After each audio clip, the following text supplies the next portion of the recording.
Welcome in. Happy Black Friday. It is Sharpening the Edge, week 13. That's Lucas Reimink. I'm Dennis Fithian. It's great to be with you. We are here each and every week selecting 9 games and items, parlays and props, Michigan State, the Lions, 3 best bets, and a lock of the week. We won't have the Lions because Lucas yesterday, they went down in flames on Thanksgiving to the Packers. How you doing? Doing well. Yeah, it was a tough game to watch yesterday for the Lions. Lions fans out there are used to them losing on Thanksgiving, unfortunately. Don't really know if there's any big conclusions to be drawn from that game, but at the very least, I've talked about it a few times this year. I really think that secondary has shown some cracks, and Jordan Love hasn't been the most accurate passer this year, so that was concerning to see him have a really good game against the Lions secondary. We'll see how that finishes out throughout the year, but yeah, excited to. It's rivalry week, college football, so a lot of big games we'll be able to hit on and talk about this week. So yeah, I'm excited, ready to go. Yeah, the Lions have done a really good job. Brad Holmes and Dan Campbell and everything. And it was a shame how they played yesterday. But sometimes the fans get it right. It was the trading deadline, and the Lions just sat there and they're kind of like, we like our team and where we're at. And everybody's like, hey, how about adding some help on defense? People, every Lions fan that I knew and talked with, they're like, yeah, I kind of wish they would have went out and did something, and it would have been help the defense a little bit. And you watch it the last 2 weeks and say, yeah, maybe the fans knew what they were talking about. But, the fans don't always get it right. But in that case, I think they did have it right. But it is it's really great. My mother-in-law was talking with her yesterday, so it was like, so Thanksgiving's kind of like Sunday. And then she's like, well, tomorrow you got to, it's like, that's kind of like Saturday. And then Saturday. So you got 4, days. It's crazy. Then if you are also, everyone's a football fan. If you're also a college basketball fan with all these tournaments and everything, it's just, you need multiple TVs. I can only handle 2 games at once, but I've seen setups where people like, 10 games and, this would be the weekend. If you like, watching 10 games at once or 4, whatever, multiple games, this is the stretch to do it, Lucas. Yeah, I've got YouTube TV. This is like the quad box is what I normally watch on Saturdays, so you can keep an eye on a bunch of games. They have like 4, but I really wish that you could pick different, like pick which games you want to see and like how many, whether that's 2 or 4 or whatever. But you can't do like cross sport either, so it's like you can't watch the best basketball and the best football game, which is something I wish they'd add. But maybe in the future, YouTube TV, if you're listening, that's an idea for you. But yeah, so there's a lot to watch. It's hard to keep an eye on everything that you might want to. But yeah, there's a lot of great things to watch this weekend. So it's always exciting. You got a great 4 days of sports here to watch whatever you want to, and most people have off of work, so it's convenient timing as well. Quad box sounds fun, and I predict in the future that you will be able to mix it and match. So I don't know how soon, but I do predict that. I would say within a year. How about that? All right, let's get to it. Let's pick some games. All of these games pale in comparison to the one tomorrow in Ann Arbor at the Big House.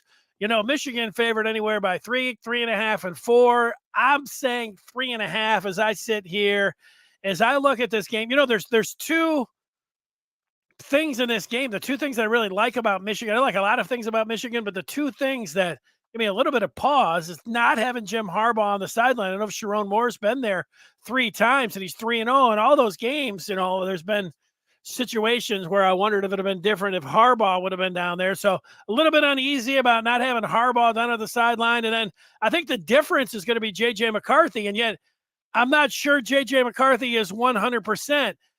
So, but even with those 2 unknowns, I think J.J. is going to be close to 100%. Nothing will ease my mind more than seeing some precision passing in the early going or a nice little 10-yard run by JJ who steps out of bounds and thinking, okay, McCarthy is going to be, JJ McCarthy.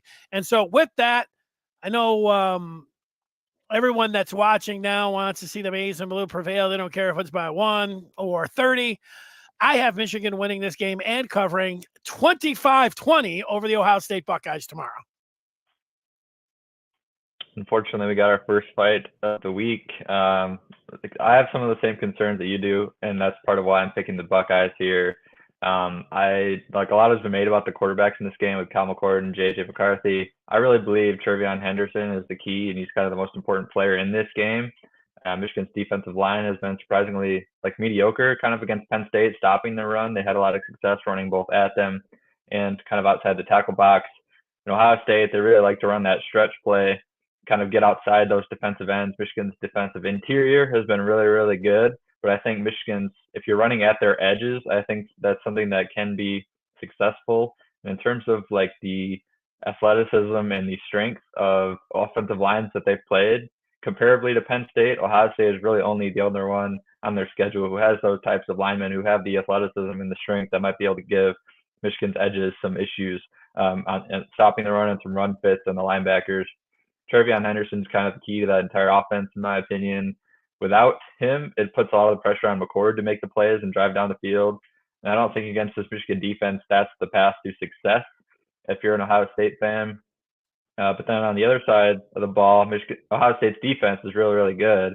But I really do wonder if there's some weaknesses on that defense that they just haven't been exposed yet because they haven't played an offense capable of exposing them. It's just the way Michigan's offense has played the last couple of weeks. I don't have a ton of confidence that this is going to be the week that everything for Ohio State's defense gets exploited. JJ, like you mentioned, a little banged up. Roman Wilson missed a lot of last week. Have to wonder if he's going to be fully healthy there as well. The ground game for Michigan just hasn't fully clicked outside of that Penn State game, arguably. They weren't really dominating the line of scrimmage last week against Maryland. I know they have a bunch of offensive linemen banged up as well. I think that's probably a part of that too. Maybe this is the game where everything changes, and maybe they've been holding stuff close to the vest all year, saving their best stuff for this game. That's certainly possible, but in terms of recommending betting, I just don't believe that that's likely. And I think with Sharon Moore being the head coach, the acting head coach, offensive coordinator, and the offensive line coach, I just think there's too much on his plate in games. And I think you're kind of seeing that effect throughout the offense. JJ just looks like a different player when he's got Jim Harbaugh on the sidelines. He looks more loose and more relaxed. Got to think some of that experience that Harbaugh's had with quarterbacks plays a role in how JJ plays when Jim Harbaugh is on the field. So all that being said, I think not having Harbaugh is probably going to be the biggest factor in how this game plays out. I got Ohio State winning 27-21, unfortunately. Well, nobody that I'm looking over on the feedback agrees with you, but that's to be expected. But we do appreciate your honesty, not just picking Michigan just because you're on the Maize and Blue Review staff. So that's good. We do appreciate that honesty, and we all hope that you're wrong. Speaking, having a lot on their plate, you should have seen me yesterday. Let's go to Michigan State and Penn State. Spartans getting 22.5. I guess they're at home. They're going to play this one at Ford Field, which is weird. And considering the season this year, you just wonder how many fans that Michigan State is actually going to have down there at Ford Field. So I don't know. That part is weird. Michigan State picking them is weird as well. And yet when I went through it, I think this one's going to be really close to the number. I see 22.5 out there. And at some point, I do have to take Michigan State, and I don't think that they're going to have any chance at winning this game, but I do think they have a chance and a better than 50% chance at staying within 22.5. That's why I'm going to take Michigan State plus 22.5 against Penn State. Gonna fight you again here. Really, the kind of the reason that I believe that they're gonna have some issues playing Penn State is they only traveled 45 scholarship players last week against Indiana. They are quote unquote banged up, which to me is kind of code for not sure how many players will be here next year, not sure how many of the coaching staff will be here next year. Having that low of a scholarship count is going to come back to bite you, especially against a team like Penn State, who's got more of that depth that you have. And I think if you're looking at Penn State's offense, Drew Aller obviously hasn't had the year that a lot of Penn State fans have wanted him to have, given that he was a 5-star recruit, one of the top quarterbacks in the country in his cycle, and he finally had kind of the playing time that Penn State fans had wanted him to see after sitting behind Sean Clifford last year. Then they draw a Michigan State team that on the back end has had a really hard time covering much of anybody. with that secondary. That's been their weakness in the last few years. I think this is kind of a get-right game for Drew Aller, and I think that Penn State running game will keep Michigan State's defense on the field for a lot of plays. I think kind of as the game goes along, it might be like a 7 or 10 point game at halftime, but I got Penn State pulling away in the second half here. So I will take them to cover that 22.5. And I got a little bit more on this game later. So get to that later. Okay, well, let's get to our best bets. And for these, I went with a lot of these games that are in the marquee, and it's going to start tonight at 7:30, Texas and Texas Tech. If you like the Longhorns, you got to give up 14. And I know Texas is trying to show out so they can, get to the Big 12 championship game, so they can possibly get one of those 4 spots and everything else. So they would love to put a big number up on Texas Tech. Meanwhile, if you look, Longhorns have mostly struggled to put teams away, with the exception of BYU. And that's why I think that Texas Tech hangs around here and keeps it within 44, or keeps it within 14. Sorry. I like the Red Raiders plus the 14. Oregon has been really good this year. They're taking on Oregon State. That game is also tonight at 8:30. The easy play here is the thing, man, Oregon, they just put up so many points. But, this Oregon State team, they have the kind of team, a running back, an offensive line, and an all right defense that should be able to keep this game close as well. I was impressed, even though it was in the rain, how the Beavers were able to keep it close last week with the Huskies. I'm taking Oregon State and the 14 points here. So 2 14-point favorites. I'm going with the dogs in both of them, Texas Tech and Oregon State. And then Alabama's favored by 13.5 in the Iron Bowl over Auburn. I think this was a lot like Georgia-Tennessee last week. I see Alabama, their trajectory and just where they're headed. And this game here, I will take the favorite in this one to cover the 13.5. I'll have a little bit more in the props on the Crimson Tide, but I'll take Alabama minus the 13.5 at Auburn in the Iron Bowl. I was almost right there with you on Bama. Kind of decided against it. There's another bet in that game I like a little bit more. So I'll just start with that one. I got the under 47.5, Alabama Auburn. Auburn's offense is not very good. Peyton Thorne hasn't had a good year. Obviously transferred from Michigan State. They're rotated quarterbacks at times a lot throughout the year, but they're also kind of a mediocre running team. So you go like a mediocre running team who's struggled at quarterback going up against the Bama defense that I think is still one of the best in the country. I just don't think Hugh Freeze has the skill talent and the players that he wants to be able to run what he does on offense. I just don't think he has the pieces to run what he wants to. And I think this Alabama defense is going to have a really good game. Not going to quite shut them out, but I do think they're not going to be able to put up many points against that defense. And then the reason that I ultimately didn't go with Bama to cover in this one is I'm not fully convinced that Alabama's offense is suddenly like fixed. I think it's kind of like a recent scheduling thing where they haven't really faced a good defense in the last few weeks. So their offense looks a lot better if you're looking at like the box score and the stats and stuff like that. But then you kind of dig a little bit deeper. You go into like who they're playing. I talked about this like a month ago. LSU was missing their top 4 corners when they were playing Bama. Obviously, they had a good game there. Kentucky's defense has had issues stopping some of the better offenses that they've faced. So those are kind of the teams that Bama's putting up better offensive performances against lately. But I think that's a lot of just scheduling and who they're playing. Really weird things seem to happen in this game every single year. I think Auburn's going to be able to keep it close for a little bit before the Crimson Tide pull away late. I got the Crimson Tide winning 28-16, so it's pretty much right around that spread. But I got the under 47.5 is my favorite one. And that one, I got another under Washington State. I think I've been pretty impressed, honestly, with how Washington's performed the last 2 weeks. Their offense hasn't been as explosive lately, but they are still really good. They're not quite playing to the same level that they were early on in the year. Jalen McMillan's one of the best wide receivers in the country. He's been banged up, has missed a lot of Washington's last few weeks. He's been out for almost 2 months now, playing in and out of the lineup sparingly. Still got Adunze and Jalen Polk, who's underclassmen. They've both been really good on the outside. But I think their offense, the whole complexion changes when you got 3 really good receivers that you have to defend instead of just the 2. So I think, but I have also been impressed that they keep winning. They've done it against some pretty good teams. their defense has actually come along kind of nicely in these last month or so as well. I think like showing the ability to win different games is pretty impressive to me. And with this Washington State team, they got obviously it's a rivalry as well.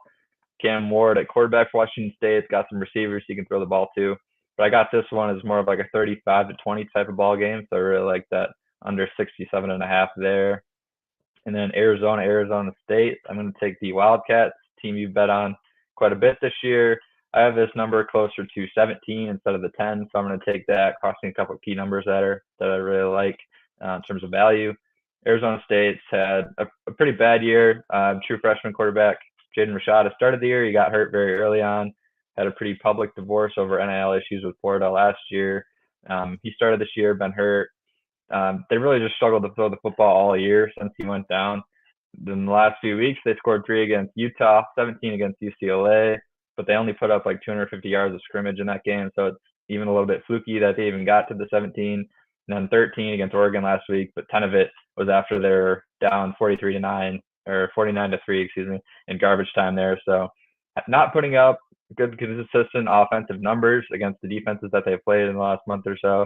And when you look at Arizona's defense, it's actually been surprisingly comparable to Utah, UCLA, and Oregon. So I really got the Wildcats shutting down this Southern Devil offense that's had trouble moving the football, and a defense is playing pretty well.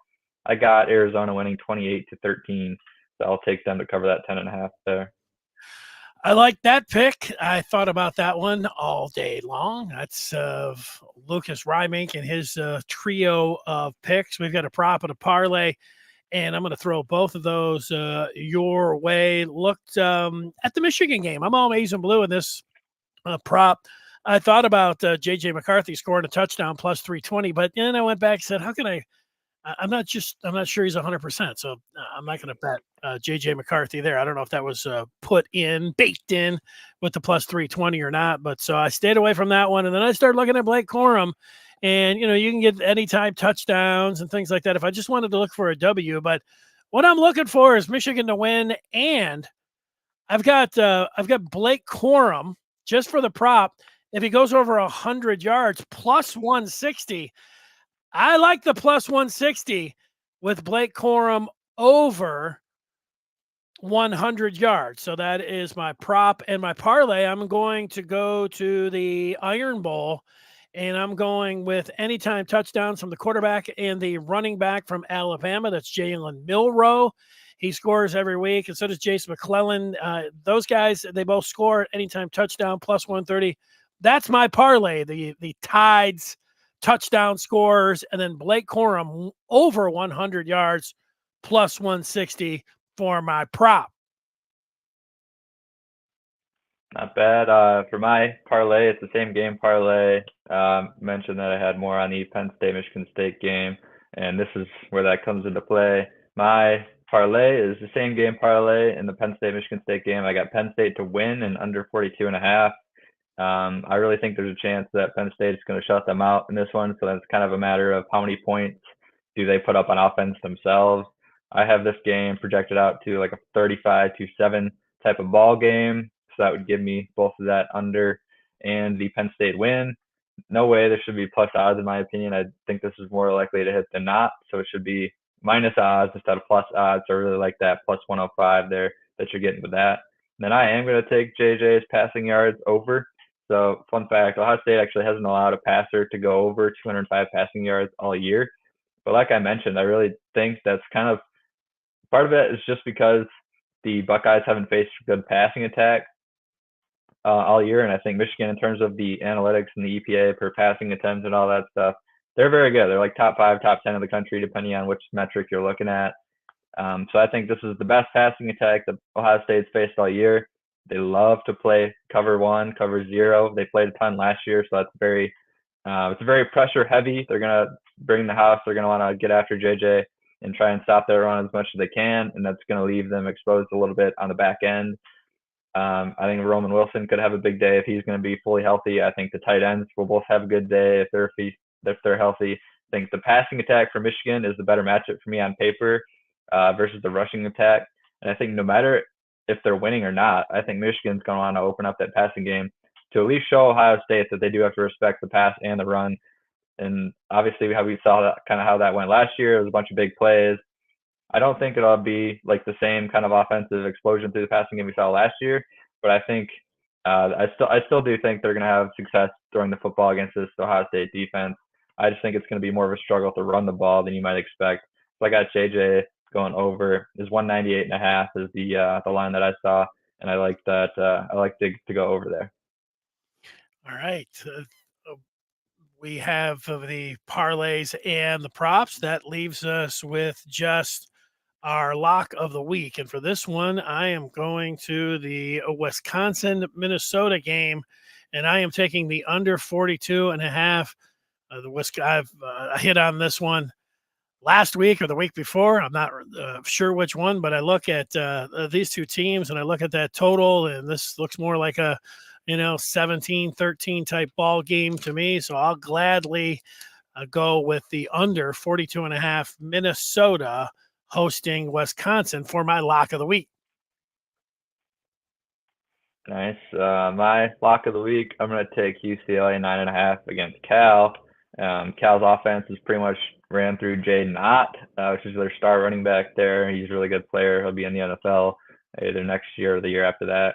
And then on the other side, UCLA's defensive line is really, really good. One of the best defensive lines in the country, pretty underrated nationally, in my opinion. And I know it was USC's defense that they were playing last week. So kind of take it with a grain of salt. Obviously, USC's had issues stopping anybody on offense all year. But I thought UCLA's offense kind of took a step forward last week. They showed some consistency, being able to move the chains, both with the run game and the pass. I think they're going to be able to control the line of scrimmage against Cal pretty much this whole thing. I got them winning 34-17. One of the X factors for me in this game as well. Another reason why I like it. Chip Kelly's, they kind of leaked a couple weeks ago that his job status is in question. It was leaked that he was going to be fired regardless of what happened against USC. Obviously, they go and win a blowout game. If they come out and show a good effort again against this one, they'll finish 8-4. And if they cover the spread, like I believe they will, it'll have to be a couple impressive wins towards the end of the year against in-state rivals. I think they're going to have a hard time getting rid of Chip Kelly if that's how it does go down, like I believe it will. But I think there's going to be a lot of extra motivation there for Chip Kelly and his staff to make sure that they can buy themselves at least another year. And if you're UCLA's administration, I don't really understand why 8-4 is like a fireable offense. I mean, it's UCLA. Obviously, beating USC is going to be really nice whenever they can do that, given the status of the two programs and moving to the Big Ten. I don't know, like 8-4 to me just doesn't seem like a fireable offense to want to get rid of Chip Kelly. Maybe they still do it regardless of how this game goes. Maybe that's already written, like it leaked a couple weeks ago. But I think there's going to be a lot of motivation for Chip and this UCLA team to go and show out against the in-state rival yet again. So I really like them to cover that 9.5 there. Very good reasoning. I am with you on that. The only thing I can think of in the administration is that that Dante Moore from Detroit was going to Oregon with a lot of promises of millions of dollars and playing time and everything else. And then UCLA came over the top to be able to land Dante Moore. So they are out there opening their checkbook and making promises, illegal promises. There are the new Big Ten brethren to bring players in, so they might not be so hot on the coach considering all the cash that they laid down to get some of their players. So that's the angle that I could see why they might be mad. But I can see what you're saying, about going out there and getting the victory and the motivation for the team and everything else. They don't care. They're all happy that they got the money. All right. Usually I always root for your picks, except when they go against mine. And then this one going against Michigan, everyone's rooting against you, Lucas, but you picked with your head, not with your heart. We appreciate that. Have a great weekend. And we look forward to talking with you next week, hopefully about how Michigan will do in the Big Ten title game. Yeah, absolutely. I'm right there. I would love to be wrong. That's just how I see it going. So it's unfortunate. It's just too much for me to pick against the Buckeyes in this one. But yeah, I would love to be wrong. Not rooting very hard for Michigan to win, obviously. And hopefully we're talking about them playing Iowa next week in Indianapolis. So yeah, well, it might be if it goes the right way, you might be getting some text tomorrow. after the game. How about that? All right, enjoy it. We'll talk with you next week. Smash those